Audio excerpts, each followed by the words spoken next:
Assalamualaikum warahmatullahi wabarakatuh. Perkenalkan, nama saya Lindi Astuti, NIM 1901110044 dari PIAUD 3B. Kali ini saya memilih materi bayi prematur. Langsung saja saya akan menjelaskannya. Bayi prematur adalah bayi lahir hidup selama usia kehamilan minggu ke-7. Dihitung dari hari pertama haid dan hari terakhir haid. Bayi prematur atau bayi preterm adalah bayi yang berumur kehamilan 37 tanpa memperhatikan berat badan. Sebagian besar bayi prematur lahir dengan berat badan kurang dari 2.500 gram. Prematur juga sering digunakan untuk menunjukkan imaturitas bayi dengan berat badan lahir sangat rendah, yaitu kurang dari 1.000 gram, juga disebut dengan neonatus imatur. Secara historis, bayi dengan berat badan lahir 2.500 gram atau kurang disebut bayi prematur. Umumnya, kehamilan disebut cukup bulan bila berlangsung antara 37 sampai 41 minggu. Dihitung dari hari pertama siklus haid terakhir pada siklus 28 hari. Sedangkan persalinan yang terjadi sebelum usia kandungan mencapai 37 minggu disebut dengan persalinan prematur atau bayi lahir prematur. Istilah prematuris telah diganti dengan bayi berat badan lahir rendah karena terdapat dua bentuk penyebab kelahiran bayi dengan berat badan kurang dari 2.500 gram, yaitu karena usia kehamilan kurang dari 37 minggu, berat badan lebih rendah dari semestinya, sekalipun umur cukup atau karena kombinasi keduanya.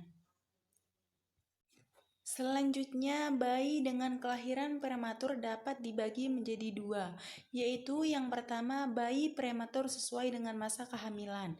Bayi prematur sesuai masa kehamilan adalah bayi lahir dengan masa gestasi kurang dari 37 minggu dan berat badannya sesuai dengan usia kehamilan.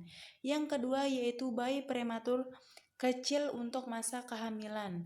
Bayi prematur kecil untuk masa kehamilan adalah bayi yang lahir dengan berat badan kurang dari berat badan seharusnya untuk masa gestasi tersebut.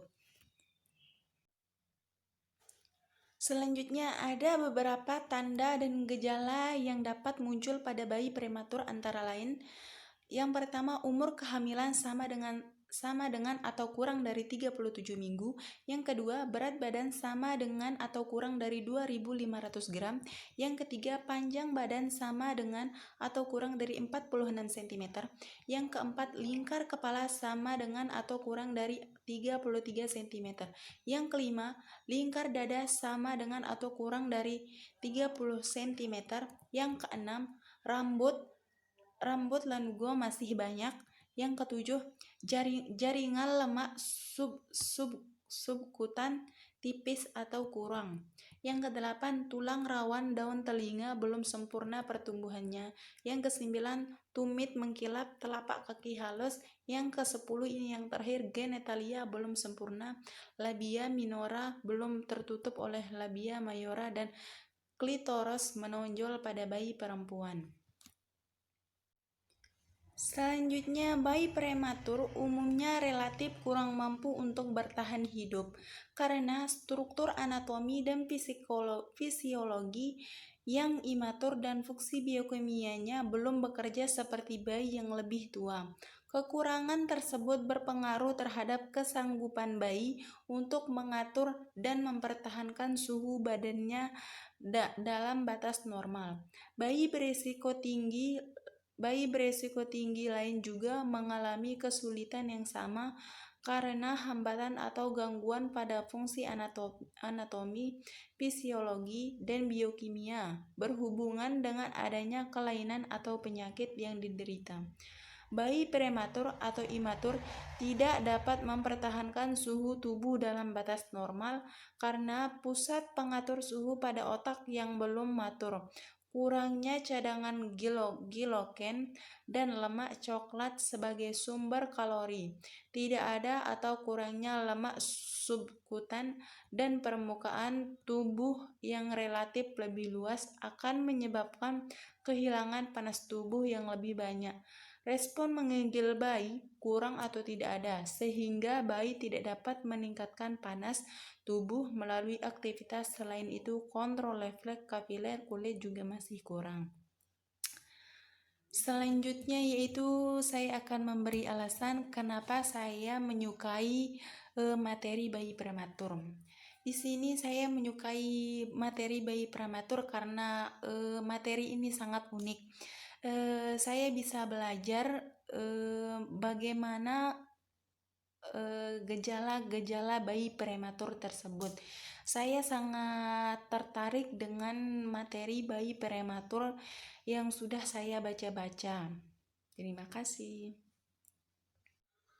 Faktor positif yang dapat saya berikan kepada orang-orang karena saya sering membaca materi bayi prematur dan saya tertarik dengan materi bayi prematur ini, yaitu saya sering memberitahukan kepada ibu-ibu hamil bahwa gejala bayi prematur itu diantaranya jika ibunya mempunyai penyakit, maka kemungkinan bayinya akan lahir prematur.